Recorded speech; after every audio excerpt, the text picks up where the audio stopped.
de una derrota venir con héroe ya es un premio.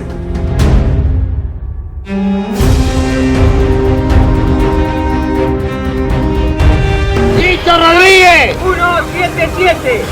¡Rodríguez! ¡Fuego!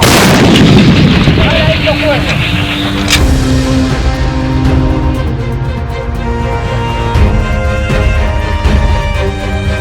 Según la trampa, las tres señores, plantaron muy bien, Y las cuatro camisas, guerra y guerra.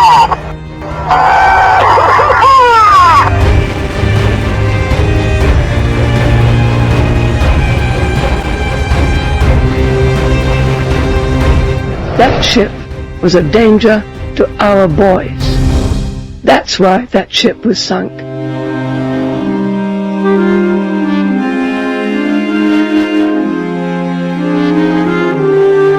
La verdad que sí, no saben reconocer, digamos, no quieren reconocer sus pérdidas. Pero acá estamos y vamos a demostrar que nosotros somos más que eso.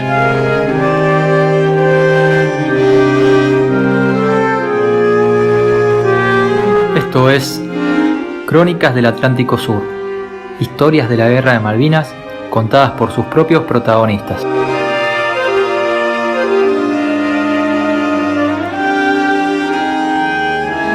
En estos podcasts podrás escuchar de primera mano el relato de los hechos, las anécdotas, los sentimientos y las reflexiones de aquellos que en 1982 combatieron por un ideal que hoy está incluido en nuestra Constitución. Las Malvinas fueron, son y serán argentinas.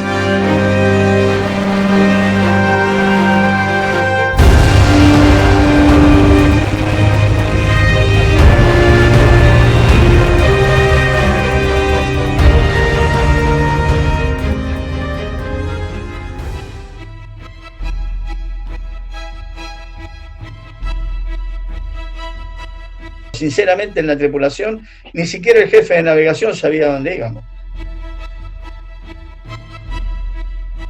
Cuando estaba por ordenar ir a inmersión, ve que el otro helicóptero tira un torpedo.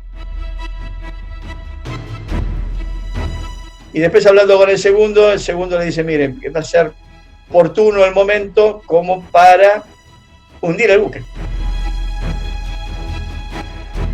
Cabo, que estaba ahí a rajatabla, pum, le tira con la ametralladora y creo que son 3 tiros y lo mata en el momento.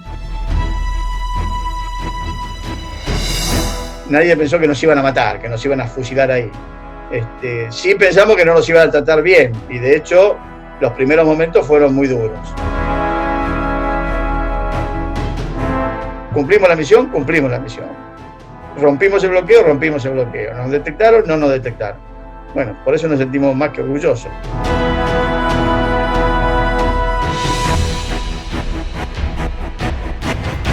Muy buenos días a todos los que nos van a acompañar en este tercer y último capítulo de la entrevista al almirante Martin sobre la campaña del submarino Ara Santa Fe durante la Guerra de Malvinas. En el segundo capítulo nos contó cómo fue el alistamiento y travesía emprendidos para reforzar la guarnición de las Georgias, el cumplimiento a cabalidad de la misión encomendada y el combate final por la supervivencia contra el enemigo inglés. Se viene el último tramo de su relato, cuando deben hacer frente a una de las decisiones más difíciles que puede llegar a enfrentar en su vida un militar, y sus consecuencias. Adelante, señor almirante, que el espacio es todo suyo.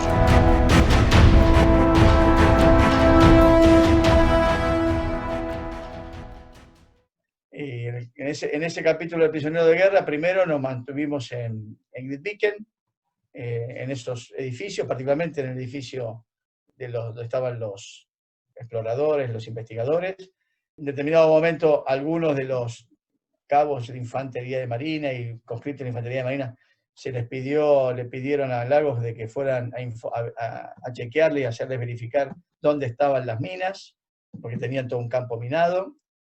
Cosa de que mi comandante no quería, y el capitán Lagos le dijo que sí, en definitiva, pero en realidad no corresponde, ¿no? Por Convención de Ginebra, prisionero de guerra, y no está habilitado para hacer esas cosas, ni siquiera quienes nos tengan de prisioneros puede ordenarnos que cumpliéramos con esa tarea. Pero bueno, lo hizo. Y de la misma manera, en determinado momento de ese mismo día o del 25, sí, mismo día 25, y digo bien, mismo día 25, le pidieron que sacara el buque de la posición en que estaba, en el muelle, y que lo llevara hacia el fondo de la caleta, que es donde están las factorías balleneras. Mi comandante en principio, ahí donde dice estación ballenera de Grytviken, para que lo llevara para ese lado. Al principio mi comandante se opuso. En realidad iba a estar amarrado justo ahí donde dice, justo frente a lo que hoy dice Museo de las Islas York. En realidad mi comandante se opuso, en principio. Y después hablando con el segundo le dice, miren, va a ser oportuno el momento como para hundir el buque. De alguna manera, no dejarles el buque listo para que se lo utilicen o se lo lleven de trofeo de combate, sino para hundirlo. Y así fue como el día 26, al día siguiente, con un grupo reducido de oficiales, el único era mi comandante, y después un grupo, si mal no recuerdo, eran 5 o 6 suboficiales, todos ellos custodiados por 1 o 2 soldados británicos del regimiento, se subieron a bordo del buque. Lo importante de acá es lo siguiente. Primero que mi comandante en realidad se hablaba perfectamente inglés. Y le pusieron un comandante de unos buques que era submarinista, unos comandantes de los destructores era submarinista, y lo acompañó a bordo y le dijo que, bueno, que nadie hiciera nada raro, obviamente, ¿no? Así que se fue, él y el inglés se fueron arriba del puente, ya estaban en el puente de navegación, y esto lo cuento porque acá es el momento, la anécdota cuando fallece el suboficial primero Artuso, el suboficial maquinista. Va mi comandante con Young arriba al puente, y Young había conocido la construcción de los submarinos clase Guppy, pero británicos, o sea, americanos, que había tenido Estados Unidos con Inglaterra, pero tenía una diferencia de ubicación de válvulas. Y él había ordenado de que nadie tocara unas válvulas que estaban en el pasillo. Si tocaban esas válvulas, el buque se iba a hundir. Cuando el buque zarpa, digamos, del muellecito del King Edward Point hacia donde está la estación ballenera, el buque estaba escorado, o sea, de los misilazos que había recibido, de los torpedos no, de la carga de profundidad, de las ametralladoras, etc., se había quedado escorado. Entonces, no daba para la maniobra, y el inglés dice, bueno, habrá que adrizarlo, y le dan la directiva a Artuso para que lo adrice. Y Artuso lo que hace es adrizarlo con lo que nosotros llamábamos el rotocompresor, es un compresor de aire comprimido diferente, rotativo, que estaba en la parte baja del compartimento de control, lo que llamábamos sector de bombas del compartimento de control, que era un compresor que se largaba normalmente cuando nosotros salíamos a superficie antes de abrir la escotilla. Lo que hacía era chupar aire de adentro, porque en general estábamos con sobrepresión, y nos permitía equilibrar presiones con el externo, y con eso poder abrir escotilla. ¿Y qué hacías con ese aire? Con ese aire lo que se hacía, moviéndose unas palancas, se mandaban a través de los venteos a los tanques de lastre. Este buque tenía tanque de lastre, tanques de agua y combustible afuera del tanque resistente. Entonces, cuando pone el rotocompresor con un ruido horrible e infernal, y lo hago con las manos, empieza a manotear todas las palancas que hay en el cielo del compartimento, claro, eran las palancas que el inglés le había dicho a los cabos que no tocaran. Pero no eran esas las palancas para mandar el buque a inmersión. Esas eran las palancas justamente para mantenerlo en superficie. Y el cabo que estaba ahí, a rajatabla, pum, le tira con la ametralladora, y creo que son 3 tiros, y lo mata en el momento. El otro cabo que estaba de guardia sale corriendo desde control hacia popa, donde tenía una salida por una escotilla que daba a la zona del compartimento de comedor de suboficiales, y empieza a tirar con la ametralladora diciéndonos, ¿nos quieren hundir o nos quieren hundir? Nos quieren hundir. Bueno, a todo esto preguntó mi comandante qué pasaba, el cabo que estaba en timonel, el cabo Íbalo, y que le dice, o sea, piensen que hay una diferencia de unos 3 metros desde la vela hasta donde estaba, 3 o 4 metros hasta donde estaba el timonel. Le dice, lo mataron a Artuso.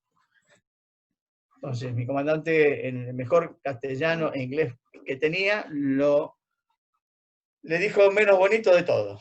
De todo. Nunca insulté a nadie tanto en mi vida. Pero ya estaba, dice, deje de matar a mis hombres. Además de todo eso. Bueno, terminaron atracando allá en el muelle de la Ballanera y obviamente, ¿qué directivas habían recibido? Dos de los cabos nuestros, uno en proa y los otros en popa, habían recibido directivas de abrir determinadas válvulas que le iba a permitir una inundación al submarino en forma lenta. O sea, no abrir las escotillas, ¿no? Dejar las escotillas abiertas. O sea, las escotillas quedaban abiertas porque estaban abiertas, la gente tenía que entrar, salir. Y entonces abrieron esas válvulas. Abrir esas válvulas, no en forma inmediata, el buque quedó atracado, desembarcaron todos del buque y, por supuesto, volvieron a la base, volvieron a King Edward Point. El buque ya, eso fue a la mañana, el buque a la noche ya estaba escorado, apoyando en el fondo y hundido. O sea, con lo único que se veía afuera era la vela. O sea, había dado resultado el tema del hundimiento efectuado. Al otro día, lo que se hace, bueno, de alguna manera, los ingleses, no digo que se disculparon, pero bueno, procedieron como se debe proceder en estos casos. Se hizo el entierro de su oficial Artuso, ahí de acá lo ven donde dicen Sir Ernest Shackleton's Grave, a la izquierda abajo, un cosito verde, ahí está enterrado Shackleton, en realidad está enterrado ahí. Bueno, en el mismo cementerio está enterrado su oficial Artuso. Ahí le hicieron la ceremonia fúnebre, que fue una ceremonia con todos los honores, con fusilería, con todo.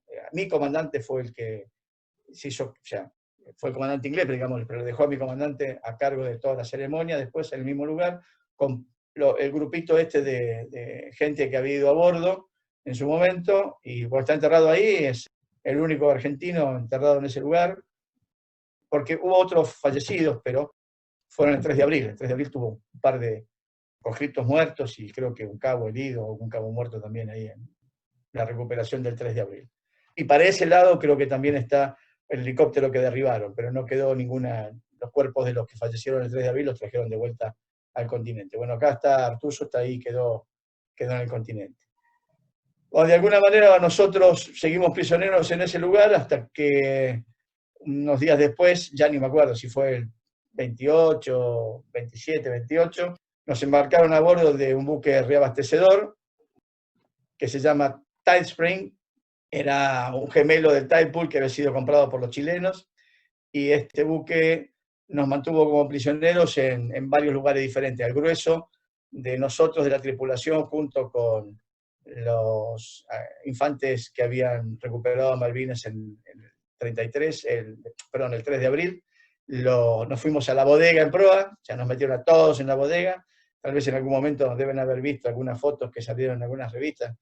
Estábamos ahí, que parece que estuviéramos en calzoncillos, estábamos con unos pantaloncitos que nos dieron al llegar a la zona cálida cuando fuimos para el norte. Otros grupos los pusieron en dos magazines, en dos sectores diferentes. Uno era el grupo de Astiz y el otro, el grupo que había ido a mover el buque de un lugar al otro. Y los cristianos estos que habían ido a desarmar la ballenera y el Leyte estaban en popa, estaban en la zona del hangar. Ellos habían puesto, excepto algunos uruguayos que le habían puesto en los camarotes. Bueno, y con el Tide Spring, ahí el único que separaron fue al teniente Astiz, que iban a ir a la Shetland del Sur a retomar la base Toul. Nosotros teníamos una base antártica ahí en la Shetland, la base Toul, y donde había un joven teniente allá con un par de suboficiales, si mal no recuerdo. Bueno, lo metieron en un destructor, pero en definitiva terminaron llevándoselo a Gran Bretaña. El resto de nosotros, primero el Tide Spring fue hacia la zona de operaciones en Malvinas, donde estaban ¿cómo se llama? La flota británica, a hacer el reabastecimiento, y después de ahí nos llevaron a la isla Ascensión. En la isla Ascensión, antes de llegar a Ascensión, embarcó gente de la Cruz Roja Internacional, después tengo otra anécdota para contar, de la Cruz Roja Internacional, que, bueno, nos vio cómo estábamos, qué sé yo, y nos quedamos ahí dando vuelta a la isla, fondeamos. Posteriormente, un día determinado, nos desembarcaron a todos en helicóptero, llegamos a la isla Ascensión, nos tomaron la nota y el número como prisioneros de guerra, y de ahí nos embarcaron en un avión de la compañía suiza, Air Martin, en realidad, se llama igual que yo, pero no tengo nada que ver con esa compañía, y nos devolvieron al continente. Sin Astiz, que siguió para Inglaterra, el resto, toda la tripulación nuestra, más los uruguayos, argentinos de Davidoff, más los infantes de Marina, embarcamos todos en el avión que nos llevó a Carrasco, a Uruguay. Ahí en Uruguay desembarcamos, nos subieron al piloto Alsina, un barco que tenía la Armada en aquel momento, que funcionaba para la Escuela Nacional de Náutica, con el capitán Zurín a cargo, y de ahí fuimos y volvimos a Buenos Aires. Nos desembarcaron en Buenos Aires, creo, si mal no recuerdo, el 14 de mayo, dando la directiva era que el 16 de mayo teníamos que estar en Mar del Plata, así que antes del Día de la Armada ya ahí entramos desfilando a la base naval Mar del Plata, toda la tripulación de Santa Fe. ¿Qué pasó con el submarino? El submarino estaba en ese muelle prácticamente hundido. Los ingleses lo intentaron recuperar más de una vez, porque la primera le falló grandemente, así que año 83 empezó la primera recuperación, y creo que, a ver si me dejo, voy a mirar algún machete que debo tener por aquí, si mal no recuerdo, ya en el 85, ahí está, el año 85, en febrero del 85, después de varias plata gastada, equivocaciones, gente herida y todo lo demás, lograron reflotarlo, y con un remolcador, según ellos, lo remolcaban fuera de la zona esa, porque necesitaban el muelle otra vez con el mismo verso, y se lo llevaban. Según no lo que creemos, sino lo que sabemos, la idea era llevárselo como trofeo de guerra a la zona, a Inglaterra. Bueno, no les resultó, porque apenas en la boca de la bahía de Cumberland, el submarino, obviamente, las válvulas que se habían abierto seguían abiertas, le siguió entrando agua, y tuvieron que cortar los remolques, lo llevaba remolcado, amadrinado en realidad más que remolcado, y el submarino terminó hundido ahí a más de 250, 260 metros de profundidad en la boca de la bahía de Cumberland. Ahí está el submarino Santa Fe. Y creo que por el momento no tengo más nada, a no ser que ustedes tengan alguna pregunta, y seguro que me olvidé de alguna cosa, pero hasta aquí mi cuento o mi relato. Ustedes dirán. La verdad que impresionante, muy interesante, muy detallado todo. Le agradezco de corazón que lo haya compartido todo esto con nosotros. A mí me queda como preguntarle cosas chicas, por ahí son 2 palabras lo que tiene para decir, pero ¿cómo fue el trato con los ingleses, digamos? También me habló como que hubo grupos divididos. ¿Eso fue por una cuestión de habitabilidad o por una cuestión de lo que hicieron? Ahí me quedó, si usted lo puede ampliar o si... Sí. Vamos a empezar al revés, los grupos divididos. El grueso estábamos en la proa, ahí, en la bodega de proa, que se había preparado, algunos decían como Auschwitz, nos sentábamos, tirábamos ahí a dormir. No teníamos colchoneta ni nada, era lo que uno te va tirado y se tiraba realmente arriba de las maderas, pero bien ubicaditos, cada uno respetaba su lugar. Estaba en la zona justamente al lado de la caja de cadenas, bien proa a babor, con un par de suboficiales, estábamos metidos ahí. Y después sí, teníamos, para que ustedes hagan una idea, estábamos ahí, no había baño, entonces teníamos que hacer un baño. Y nos hicieron ellos, a pedido nuestro, agarraron unos tachos de 200 litros, los cortaron por la mitad, los llenaron de agua con acaroína. Y los habían puesto en un sector en donde habían puesto una tabla y teníamos que sentarnos ahí para hacer nuestras necesidades.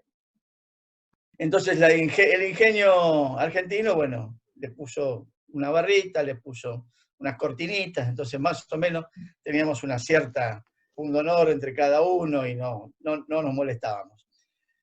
Eso es lo que estábamos ahí. La comida la bajaban, en realidad la bajábamos nosotros, pues nos hacían ir a buscar la comida que era no era que era un desastre, comíamos al estilo británico, o sea, desayunábamos unas papas con unos guisos de poroto con tomate y horrible. Hasta que logramos, después de varios días de prisioneros, que mi comandante le metiera en la cabeza que había que cambiarnos, y eso que nos lo dieran de almuerzo, porque almorzábamos café con leche con pan lactal. Entonces, bueno, hicimos todo un cambio. Sí, y obviamente sin cuchillo, o sea, lo único que teníamos era una cucharita de plástico, que era todo lo que sea, el trato no fue bueno. Es más, en esa zona todavía estábamos con los comandos. Mismos comandos, mismos regimientos de comandos que habían sido echados de Malvinas. Y no sé si eran los mismos que estaban en Georgia, pero estaban con la vena en el ojo. Fuimos los primeros prisioneros después del 2 y 3 de abril. Así que estaban 4 o 5 de la mañana con palos golpeando, no nosotros, sino arriba y haciendo ruido, cosa que no podíamos dormir. Bueno, eso se mejoró en realidad cuando los cambiaron, porque obviamente necesitaban a esta gente que era combatientes en el frente de combate. Así que cuando llegamos a la altura de Uruguay, navegando más o menos, nos cruzamos con el Queen Mary, y ahí hubo un cambio de gente. Vinieron gente de la reserva naval, el Tide Spring, un buque de la reserva, y los comandos se fueron. Entonces ahí ya el trato fue mejor. No muy bueno, pero mejor. Nosotros teníamos que sacar el tacho a la noche, ir hasta la popa, tirarlo. A veces se mandaban la joda de que éramos marinos, así que cuando llevaban, en realidad lo que llevaban eran más los suboficiales que los oficiales. Y los llevaban y iban para el lado de Sotavento a tirar las cosas. Decían, mire, si lo tiramos acá nos vamos a mojar todo y nos vamos a ensuciar todo. Vayamos a Barlovento. Vamos a Sotavento, que por lo menos podemos tirar las cosas y no vamos a ensuciar ni el buque ni a nada. Bueno, todas estas cosas pasaban. Una sola vez creo que nos permitieron bañarnos, que fue antes de desembarcar, y nos bañábamos a punta de pistola, lo mismo que cuando estábamos en tierra, y uno iba al baño, iba a punta ametralladora. O sea que el trato no fue bueno. Si era por el trato, fue malo. ¿Y por qué estábamos divididos en 3? Porque el grueso estábamos ahí, el grueso de la tripulación, el grueso de los infantes. Ahora, el grupo Astiz, que era el grupo Alfa, que los había tenido a mal traer ahí en Leyte, normalmente se habían defendido mucho y no querían rendirse. Ustedes deben haber visto alguna foto en la cual aparece el teniente Astiz firmando la rendición de las Islas Georgia. Bueno, no fue Astiz, él está ahí firmando, es cierto. Pero él no firmó la rendición de las Islas Georgia porque el que rindió las islas fue el capitán Lagos, en definitiva, que era a quien estaba subordinado. A él le hicieron firmar y sacar la foto porque era Astiz. Y ya sabían que Astiz era una persona que estaba siendo buscada por los derechos humanos, Francia había pedido su captura y todo lo demás. Por eso aparece en la foto Astiz y no aparece Lagos. Que además estaban en 2 lugares totalmente diferentes, porque uno estaba en Great Beacon y otro estaba en Leyte, lugares totalmente apartados. Pero ese grupo era un grupo, digamos, de peso, porque eran todos, excepto el médico Carrilaf, que también era cirujano mayor, pero digamos, también era comando anfibio, porque había hecho el curso de comando, eran todos comandos anfibios, y uso táctico, como era Astiz. Así que eso los tenían apartados. Y al otro grupo que tenían apartado era al grupo de mi comandante, con el segundo y con los que habían ido a bordo de submarino cuando hicieron el movimiento. ¿Por qué? Porque no querían que nosotros nos enteráramos del fallecimiento de Artuso, para no motivarnos y poder hacer alguna cosa extraña. Así que es por eso tenían esas 3 separaciones. La cuarta sí, eran los civiles que habían ido a hacer el desarmado de la factoría ahí en Ley, que había argentinos, había uruguayos también, pero ellos estaban en popa, estaban en un hangar, tampoco con muchas comodidades, pero digamos apartados, digamos, de la racia que hacía esta gente todos los días. Una vez que llegamos a Brasil o al norte de Uruguay, cuando hicimos el cambio con el Queen Mary, y se fueron unos y llegaron los otros, el trato fue más agradable, por lo menos no fue tan duro. Ahí fue cuando recibimos los pantaloncitos cortos, porque estábamos todos vestidos de invierno, y hacía un calor, ahí no teníamos ni aire acondicionado ni nada. Abríamos la tapa de bodega para que pudiera entrar un poco de aire, porque si no nos moríamos de calor. Tanto es así que en determinado momento, también como anécdota nos pasó, ya estando la Cruz Roja, y ahora tengo que hacer otra mención, cuando estaba la Cruz Roja, la verdadera Cruz Roja Internacional a bordo, en una mala maniobra que hicieron en cubierta, nosotros estábamos todos los que estábamos en la bodega, estábamos charlando con la gente de la Cruz Roja, y de repente la mala maniobra que hicieron con uno de los guinches de coso termina cayéndose adentro de la bodega un cuadernal. Así que, bueno, eso fue, no se lastimó nadie, tuvimos suerte, justo en un agujero, pero bueno, el chiste es este es el de las 4 de la tarde, después a las 6 viene otro, así nos vienen hostigando, fue el comentario que le hacíamos a la Cruz Roja. No, de la Cruz Roja lo que quería comentar es lo siguiente, que siempre se los comento a los oficiales de la Escuela de Guerra.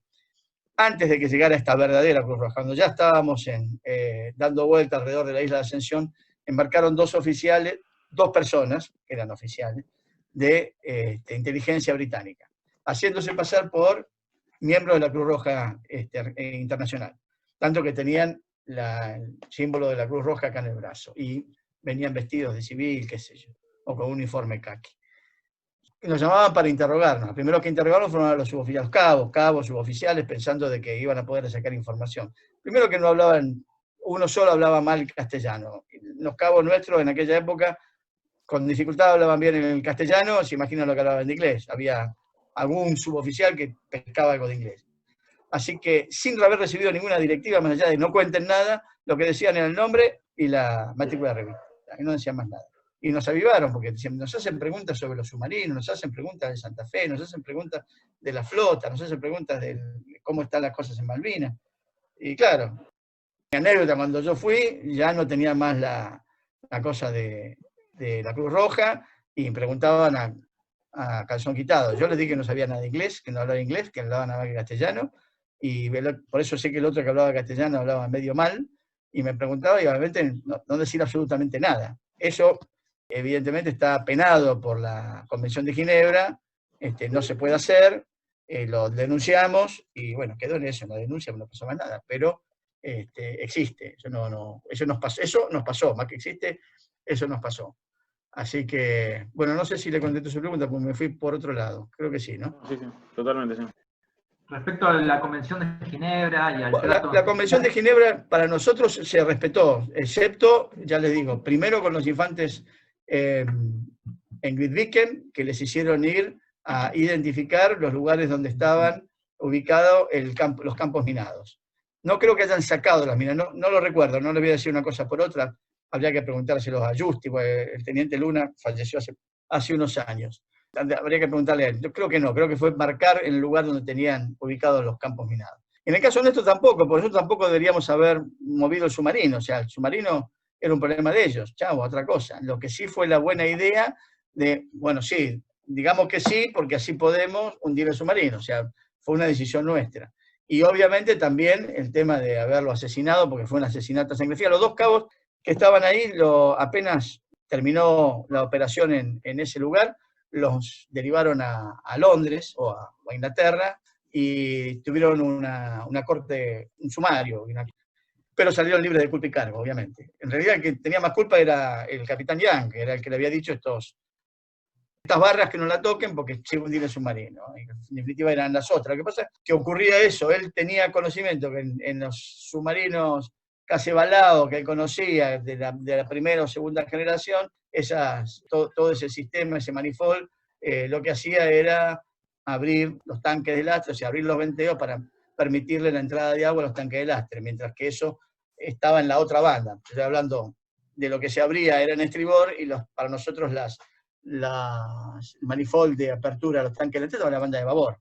Si alguna vez ustedes llegan a ver una foto del suboficial Artuso sentado, porque aparecen a veces en algunos, el Día del Maquinista Naval, por ejemplo, el 26 de abril, que es el Día del Maquinista Naval por homenaje a él, lo van a ver sentado, lo está sentado es el manifold de lastre, en realidad, ese es el verdadero manifold de lastre, y tiene al lado un tablero que tiene todas las lucecitas verdes o rojas, dependiendo. El famoso tablero verde para los submarinistas viejos era una de las voces que se daba cuando estaban todas las escotillas y todas las aperturas externas del casco resistente cerradas. Entonces uno daba el grito de tablero verde y le permitía al buque irse a inmersión.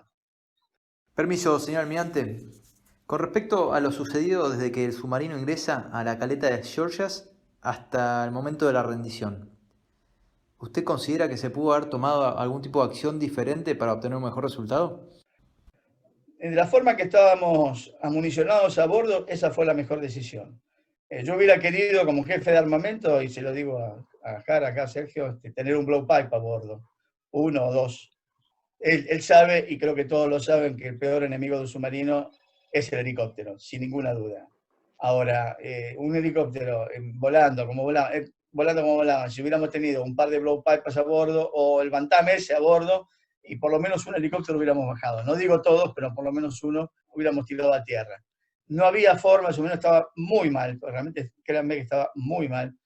Yo les voy a mandar ahora a Francisco, te voy a mandar algunas fotos que tengo de cómo estaba el submarino, la vela rota y todo lo demás. y lo van a ver, muéstrenselo a ustedes, se van a dar cuenta que estaba muy deteriorado. Y no permitía hacer otra cosa. Los fusileros nuestros no saben la cantidad de agujeros que le hicieron a los helicópteros. Lamentablemente ninguno le pegó al piloto, ni pudieron pegarle a la turbina, pero están marcados, están circundados, inclusive son fotos de que nos mandaron, conseguimos allá de Inglaterra, y es más, hay un civil, que es Alejandro Amendolara, que tiene el hermano allá y viaja permanentemente, y es un historiador, y además de estar escribiendo cosas del submarino, escribió bastante, nos trajo fotos, vio los helicópteros en el museo y todo lo demás, y vio los agujeros, o sea que si hubiéramos tenido alguna otra cosa hubiera sido lo más importante. La mejor decisión fue, y lo comparto con mi comandante, yo hubiera tomado la misma, irse a aguas profundas, con la poca velocidad que teníamos, porque teníamos poca batería, poca velocidad, hacíamos ruido porque teníamos un eje que realmente estaba, no destruido porque podía mover la hélice, pero hacía mucho ruido, hubiera sido que nos hundieran. Nos iban a tirar carga de profundidad y torpedo hasta que nos hundieran, y no íbamos a poder zafar.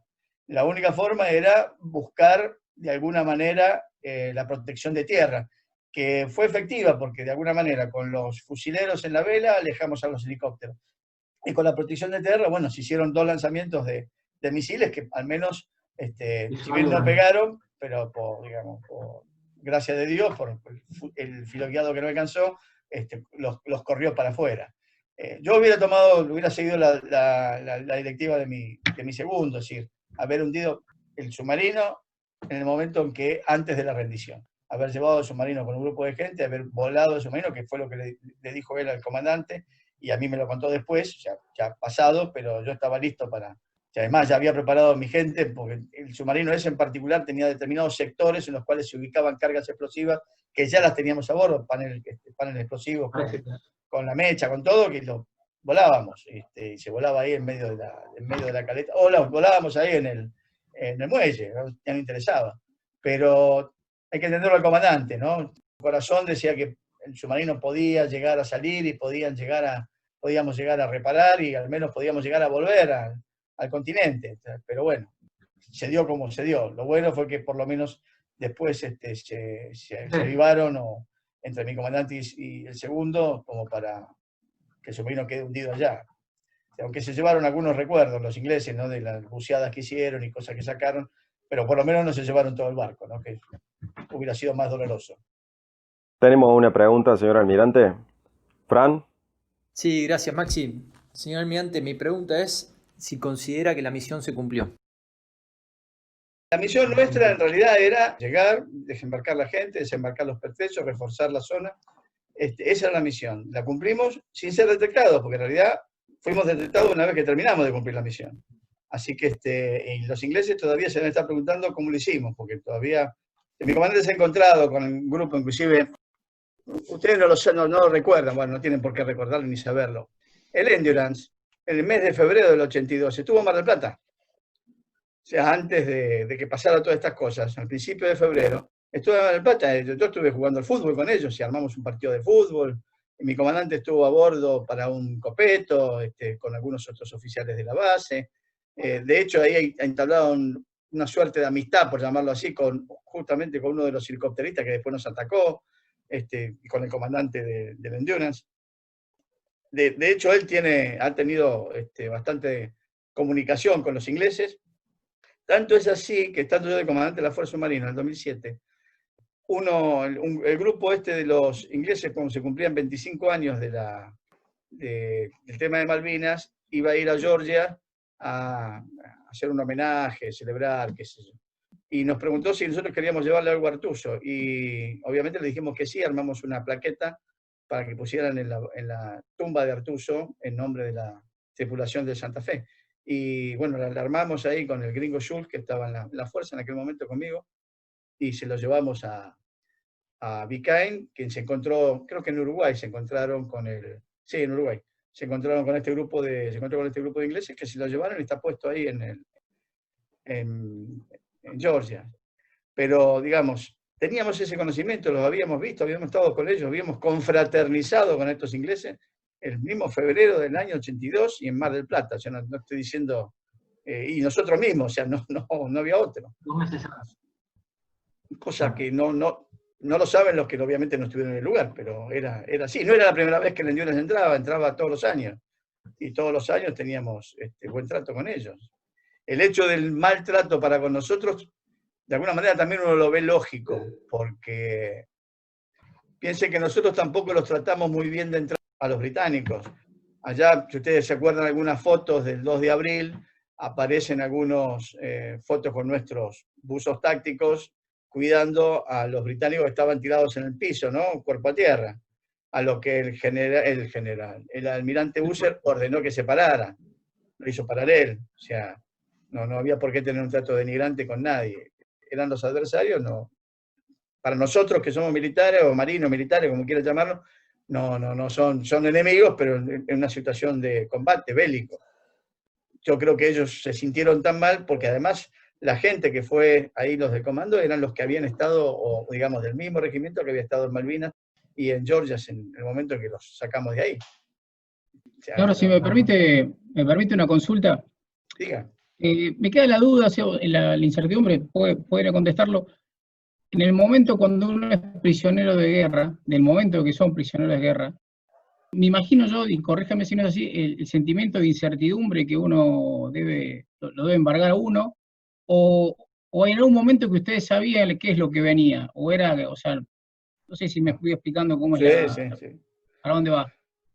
La incertidumbre es total, pero es total. Uno pasa de pensar no va a pasar nada, no van a tratar como lo que somos, prisioneros de guerra, vamos a tener limitados nuestros movimientos. De hecho, nos hicieron desnudar 2 o 3 veces para revisarnos, o sea, no del cuerpo, sino revisarnos la ropa, los zapatos abajo y qué sé yo.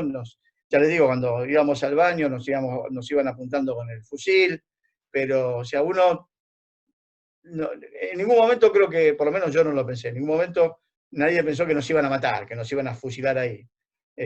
Sí pensamos que no nos iban a tratar bien, y de hecho los primeros momentos fueron muy duros, no nos trataron para nada bien, pero nunca pensamos que nos iban a tratar mal. Tampoco sabíamos qué iban a hacer con nosotros, si nos íbamos a quedar en la Georgia, si nos íbamos a ir de ahí. Lo que pasa es que ellos tomaron las Georgias primero para probar sus equipos, sus sistemas, todo lo demás, y ver cómo eran los argentinos que estaban del otro lado. Y segundo, porque era un sector o una zona en la cual pensaban armar, digamos, una suerte de arsenal, o digamos, de arsenal de reparaciones, por si pasaba algo con las unidades que tenían en Malvinas, era un posible lugar donde pudieran reparar sus buques, sus unidades, y esto se prolongaba sin tener que volver hasta Ascensión, o peor, irse hasta Inglaterra.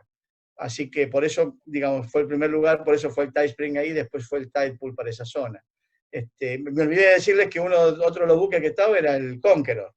El submarino estaba también ahí.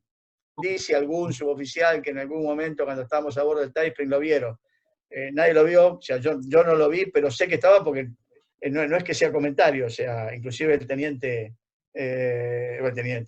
Iglesias en su momento se encontró muchos años después con un miembro del Conqueror y refirió que sí, que estaban ahí en Georgia, que estaban esperándonos. Así que, volviendo a la primera, ¿cumplimos la misión? Cumplimos la misión. ¿Rompimos el bloqueo? Rompimos el bloqueo. ¿Nos detectaron? No nos detectaron. Bueno, por eso nos sentimos más que orgullosos. Bacana que el submarino ya no daba más, más allá de todo el esfuerzo que le pongamos, y evidentemente metieron 5 helicópteros, tiraron 7 misilazos, carga de profundidad y todo lo demás. Hay que hacerlo para sacar el submarino adelante, ¿no? No éramos el San Luis, en otra condición diferente. Cuando encuentre con alguien que le cuente lo de San Luis, y es que ya no lo leyeron, evidentemente fue otra historia, totalmente diferente, con otras unidades diferentes, y pese a todo, si bien no pudieron cumplir con parte de la misión, al menos no los detectaron y no los hundieron.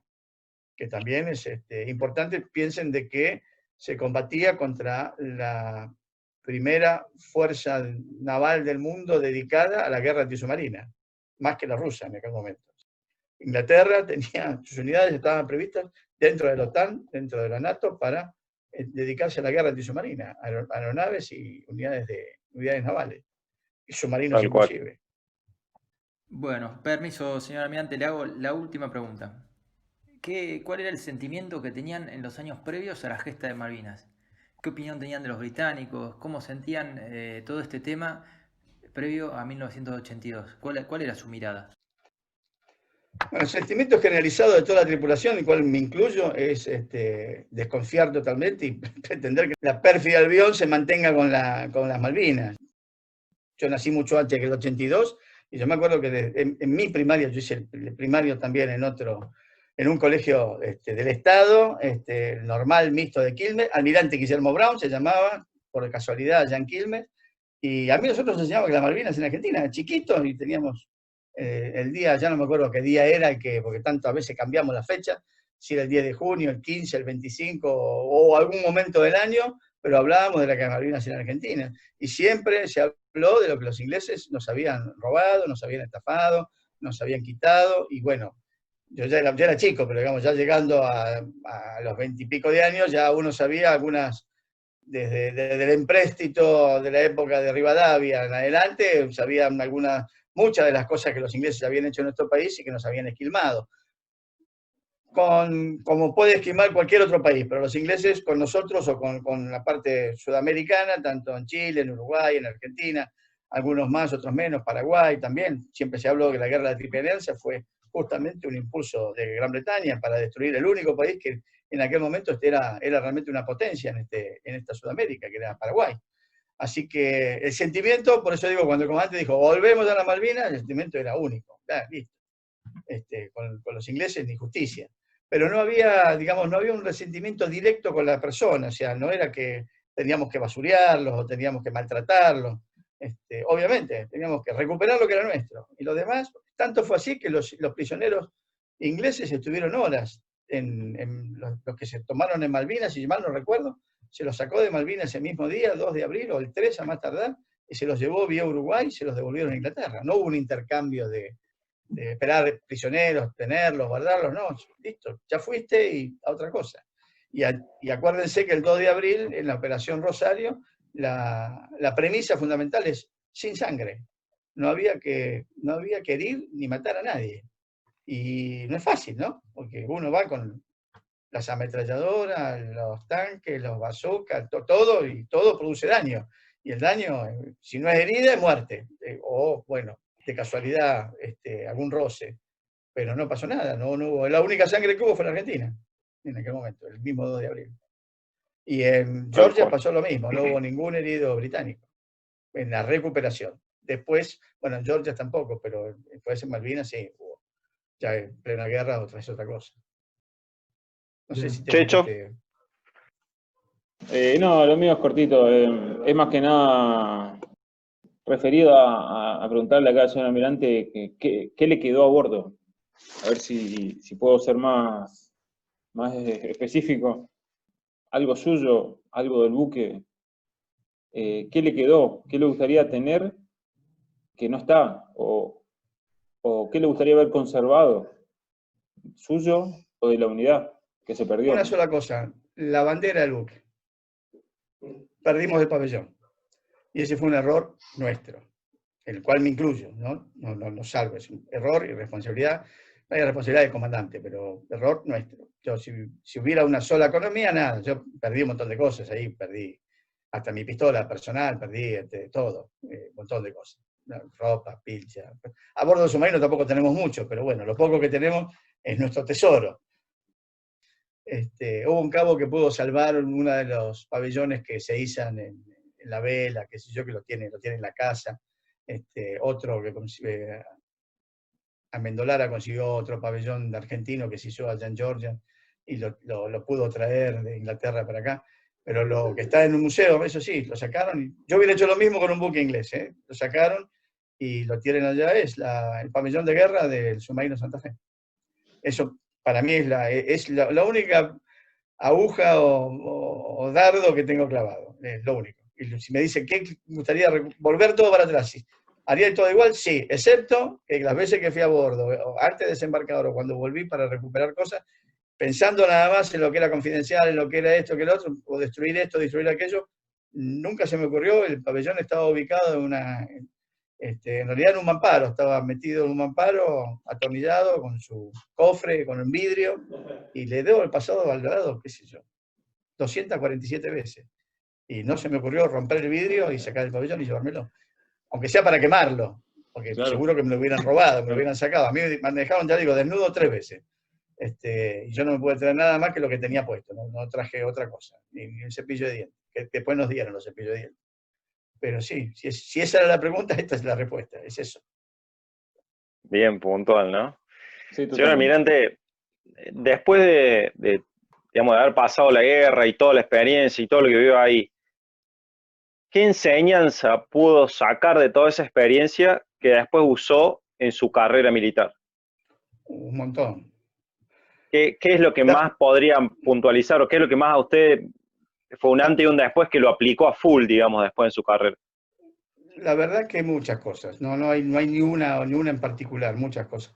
La primera es que seguro que se perdió, acá seguro que Sergio Jara me va a decir que no tiene la más pálida idea de lo que estoy hablando. Se hizo un sumario, el primer sumario que hicieron de la guerra fue el submarino Santa Fe, que lo hizo el almirante Fernando Amilia, apenas llegados a Mar del Plata, de lo cual salimos todos sobreseídos y condecorados los que estaban en la vela, y hasta mi comandante también, mi comandante rechazó la condecoración.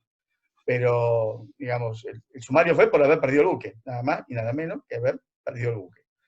Pero no de eso, sino después hubo un grupo grande que se armó en el edificio Libertad con un montón de información y sacaron muchas conclusiones, entre ellas un grupo de submarinistas viejos, voy a decir, mucho más jóvenes que yo ahora, pero viejos en aquel momento, que se dedicaron a ver cuáles han sido las fallas, no solamente las técnicas, sino también las fallas tácticas que tuvieron. Y sacaron un montón de conclusiones. Y entre ellas, muchas que se aplicaron posteriormente, técnicas en los submarinos Salta, San Luis, y se aprovechó para aplicarlas en las reparaciones o en las reparaciones de los submarinos TR-1700. Ese expediente tiene que estar, yo me acuerdo, bueno, el comandante de la Fuerza de Submarinos actual lo tiene que tener, porque era mi jefe de armas cuando yo fui comandante de la Fuerza Submarina, y estaba en el área de armas, tenía una cosa así de gorda, con un montón de cosas. Lo de los blow pipe no es chiste, una de las cosas que pedí, por supuesto que me dijeron que no, que estaba loco como comandante, fue embarcar blow pipe a bordo de un submarino, tenerlo. Blow pipe o lo que tuviéramos, no sé, un bazooka. No sé cuál era el armamento que en el año 2007 teníamos que pudiera cumplir con esas características. Pero también había un tema importantísimo, o sea, que sacamos, y que era uno de los temas desde el punto de vista técnico y táctico. Después podemos hablar desde el punto de vista operacional, político, lo que quiera. Desde el punto de vista técnico y táctico, lo más importante era tener la gente adiestrada. Nosotros fuimos a la guerra con mucha de nuestra gente sin adiestramiento. O sea, yo digo, fuimos en marzo y la gente la recibimos entre diciembre y febrero. Y se cambió casi de oficiales, ya les digo, de 8 quedamos 3. O sea, que los otros 5 venían de afuera. Ustedes me dirán, no, pero son submarinistas. Sí, pero uno recién se había recibido. El otro era comandante, había estado como segundo en el submarino San Luis, era maquinista y había sido, sí, jefe de inmersión del submarino Santiago del Estero. El segundo comandante había estado 1 año como jefe de operaciones en el submarino, creo que era en Santa Fe, y después había estado en submarino San Luis y Salta. Argañarás, que era el jefe de electricidad, nunca había estado en el submarino y había embarcado por primera vez, había estudiado el submarino Salta, porque hizo el curso conmigo y a nosotros fue el año que nos cambiaron. Estudiamos el Guppy y Salta. Y cuando llegamos nosotros dijeron, se acabó el Guppy se muere, entonces estudiamos el Salta. Seguro y yo que caímos en el submarino en el año 81 tuvimos que estudiarlo como si estuviéramos en la escuela del submarino. Tuvimos que hacer todo el curso de vuelta porque además era con el concepto del submarino y se mantenía el concepto del submarino. El submarino es totalmente diferente, nada que ver con el submarino San Luis o el Salta. No así el TR-1700 con los Saltas, tienen sistemas muy parecidos, pero más allá de que uno más grande tiene 2 cubiertas, 3 cubiertas, pero son sistemas proyectores, submarino mecánico prácticamente, totalmente mecánico. O sea que había que aprender muchas cosas nuevas.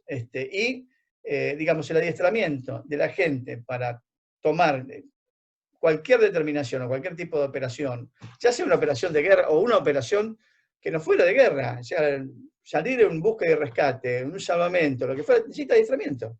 La gente necesita estar adiestrada para hacer lo que tiene que hacer. Y para estar adiestrado necesita tener tiempo.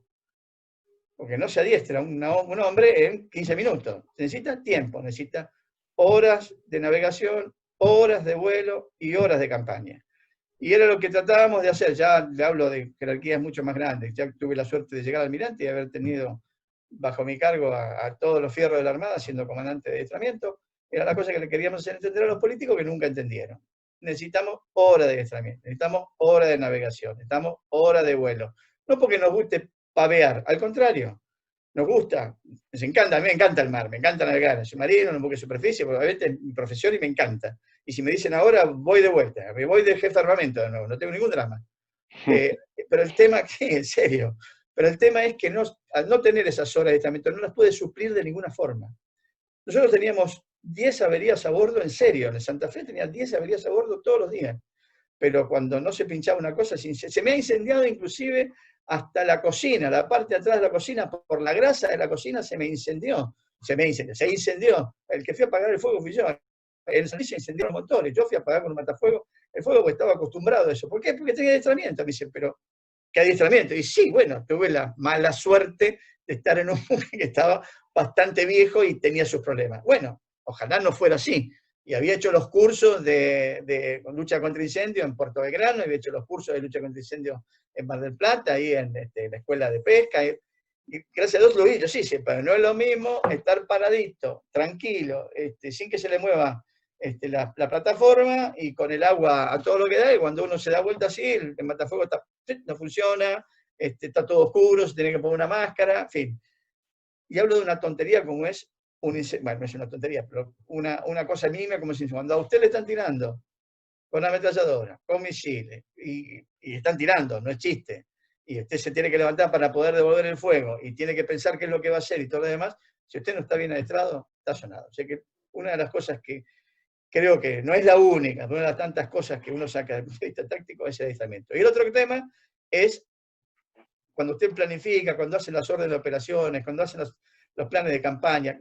No existen planes de campaña para nosotros en particular, son órdenes de operaciones. Cuando hace las órdenes de operaciones, en realidad no las puede hacer de un día para el otro. No puede decir, bueno, salimos acá y vamos, la orden, la planificación para ir a Georgia, o no la de Malvinas en particular, que llevó bastante tiempo y aparte hecha por 2 o 3 personas únicamente, pero digamos, cuando uno tiene que planificar eso, lo tiene que planificar en serio y bien, y darle la intervención a los que tienen que estar interviniendo. El comandante de una unidad no se puede enterar que va a hacer un desembarque de usos en medio de una operación Rosario, en el momento que abre el sobre, como si eso fuera un ejercicio táctico. No, no es un ejercicio táctico. Te va a la guerra. Te guste o no te guste, va a la guerra. O sea, y como al no ir a la guerra, que hacer cualquier otra operación que quieren hacer con quien sea, donde sea, eso debe tener su tiempo de mediación, de intercambio de ideas, etc. Yo eso lo he aplicado en la medida que pude aplicarlo cuando estuve en los puestos que estuve. A veces me salió bien, a veces no me salió tan bien. Y otra de las cosas que aprendí es que hay que saber escuchar.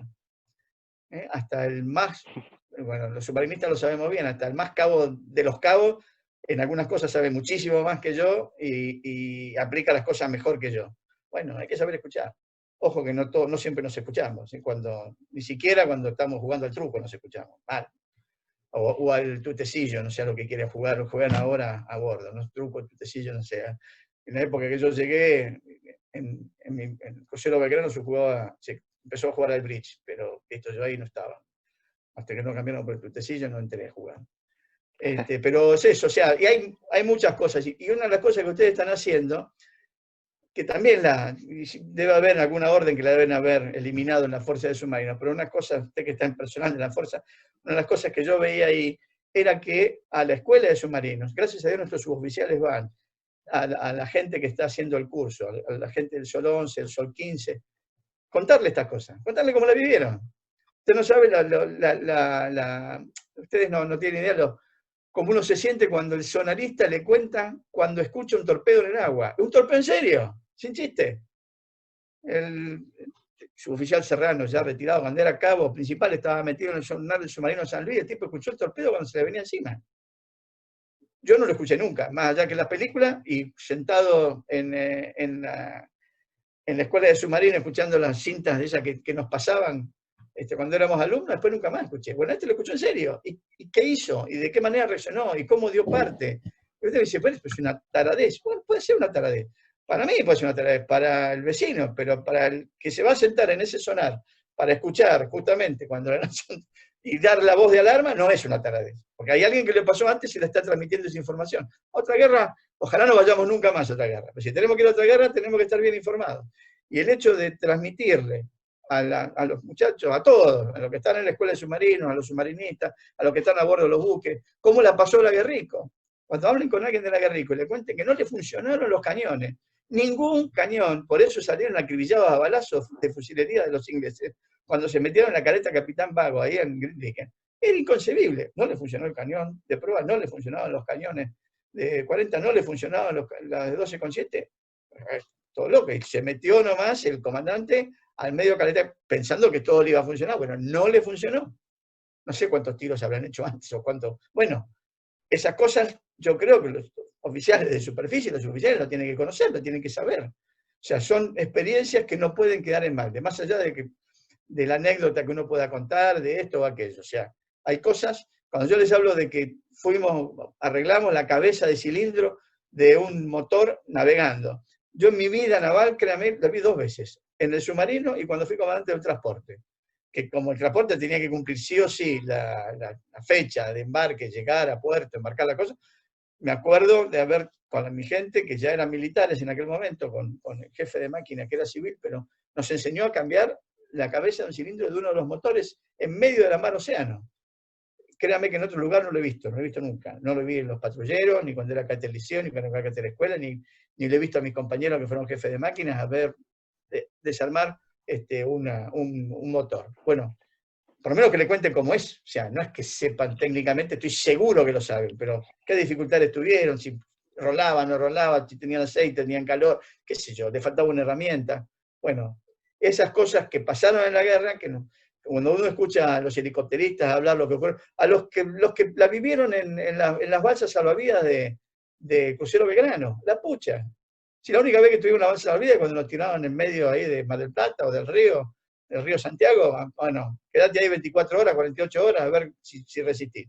No es lo mismo que estar metido en el mar océano, allá en el sur argentino, cacareándose de frío, y con tipos que están muertos de frío, otros que están con problemas psicológicos, qué sé yo. O sea, esas cosas yo creo que yo las apliqué, no soy el único, gracias a Dios no soy el único, pero aplicar además, transmitirlas, que la gente, los más modernos, la gente lo sepa, lo conozca, aunque sea a viva voz.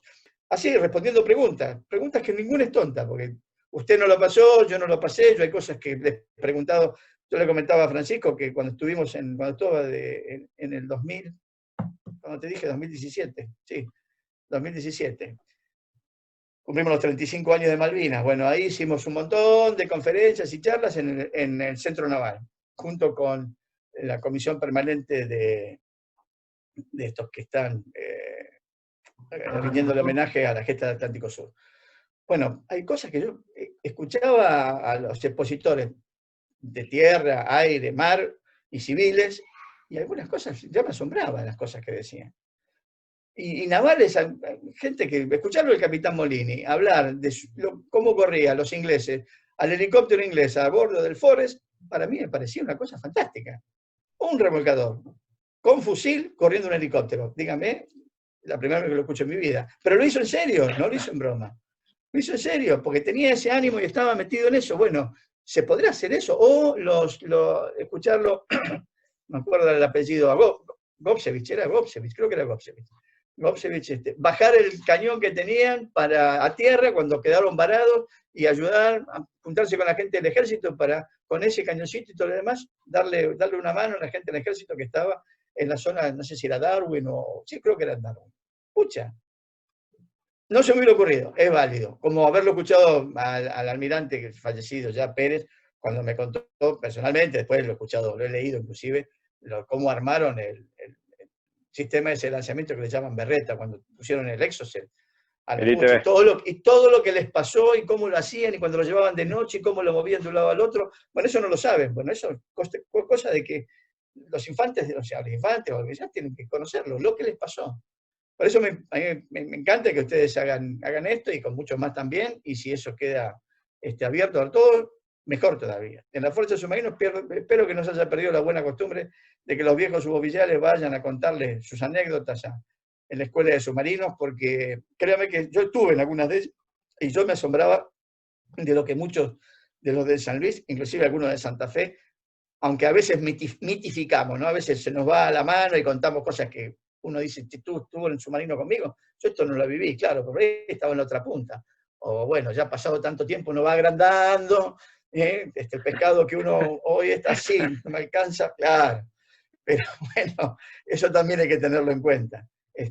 Yo creo que podemos seguir aprendiendo muchas de las cosas, sobre todo con una marina parada, Fuerzas Armadas parada, no por la marina, una marina parada, una marina que tiene que meterse en el tema, ellos como no ustedes que no tienen posibilidades de presupuestarse más plata y de tener más tiempo, ¿no? Bueno, por lo menos educarse, escuchar y estar y hacer simposios, seminarios y meterse en la vivencia que tuvo otro en algún momento. No le veo otra vuelta, no puede quedar esto escondido. Y lo que comentaba del tema de armas fue que me pasó cuando llegué a las Fuerzas Submarinas y hice mi primer embarco a bordo del Salta. Y en el Salta poníamos, yo no me olvido más, pobre el jefe de armamento, ni me acuerdo quién era, y aunque me hubiera acordado no se lo diría. Llego a bordo del Salta y le digo, muy bien, todo, me corren las cortinas así, acá estaban los 8 tubos lanzatorpedos, le digo, ajá, ¿y la bola seca y la bola húmeda? ¿De qué me está hablando? Y digo, sí, el ciclómetro. Después de la guerra, uno de los problemas que tuvo los tubos lanzatorpedos en aquel momento era que no se medía la humedad relativa que había en este lugar que afectaba a la parte electrónica y eléctrica del cableado.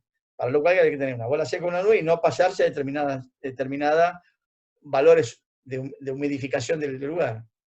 ¿No lo sabían? Bueno, estaba ordenado, había una orden, y teníamos todo una historia, digamos, ¿cómo se llama?, de guerra por detrás, porque realmente el submarino San Luis tuvo serios problemas, no solamente en el torpedo en sí, no también en la parte táctica del lanzamiento del torpedo, hay muchas cosas que no hicimos porque no sabíamos, y tercero, cosas que técnicamente les fallamos, les falló el civil y falló el militar, el teniente, el cabo y el civil que estaba con la operación de los tubos.